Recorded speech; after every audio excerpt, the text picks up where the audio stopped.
Nous allons tout simplement voulu lancer un message aux autorités par rapport justement à l'avenir de la compagnie. Qu'est-ce qu'ils ont décidé de faire pour Sénégal Airlines? Nous, c'est la question majeure. Qu'on nous dise réellement en toutes circonstances, qu'est-ce qu'ils ont décidé de faire de Sénégal Airlines? Vont-ils laisser la compagnie continuer à vivre ou bien vont-ils la déclarer en faillite? Il faut qu'ils nous édifient par rapport à ces deux questions-là. Nous, c'est les questions majeures. Parce que ces deux questions, si on trouve une réponse, ça va trouver une réponse à la mise en chômage technique et aux arriérés de salaire. Voilà. Vous savez, on a eu à faire un break à cause du pèlerinage.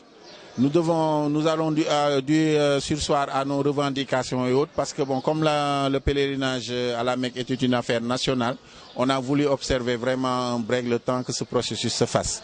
Maintenant, ça a duré pratiquement 2 mois plus 1 mois avec le Ramadan, etc. Il y a eu énormément de concours de circonstances qui ont fait que les gens ne nous ont pas entendus. Mais en réalité, rien n'a bougé. Aussi bien l'histoire des arriérés de salaire, la mise en chômage technique qui a été mal faite, l'avenir de la compagnie qui est actuellement incertain et aucune autorité réellement ne peut communiquer de façon très claire là-dessus. Et ça, c'est un handicap pour le personnel. Nous sommes dans le flou total concernant tout. Tant voulu, on va communiquer avec le personnel, pas en assemblée générale, mais par des bulletins d'infos, pour leur dire les plans d'action. Mais ce qu'on va faire, c'est d'aller vers les autorités, puisque c'est eux qui détiennent les bonnes informations.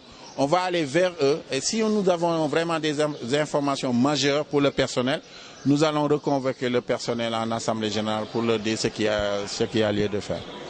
Aujourd'hui, de dire ce qui se passe exactement. Alors que bon, nous, on n'a pas la prétention de tenir.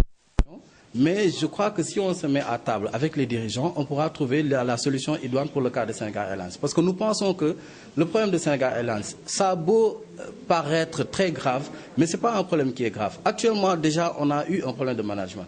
On a eu à reprocher au personnel d'être pléthorique. On a eu à reprocher au personnel d'être des chasseurs de primes à la recherche d'un 13e ou d'un 14e mois, ma foi, utopique.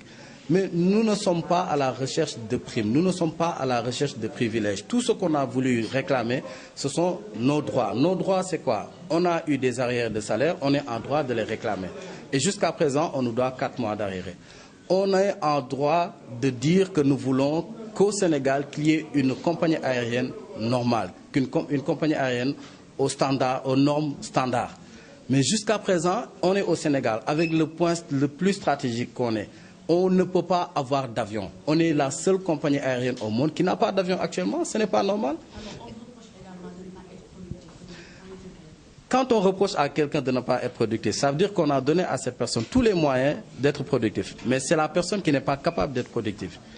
Mais nous, n'oublions pas qu'on a été la première compagnie. Tout le personnel que vous voyez actuellement, c'est le même personnel qui a travaillé pour Sénégal Airlines.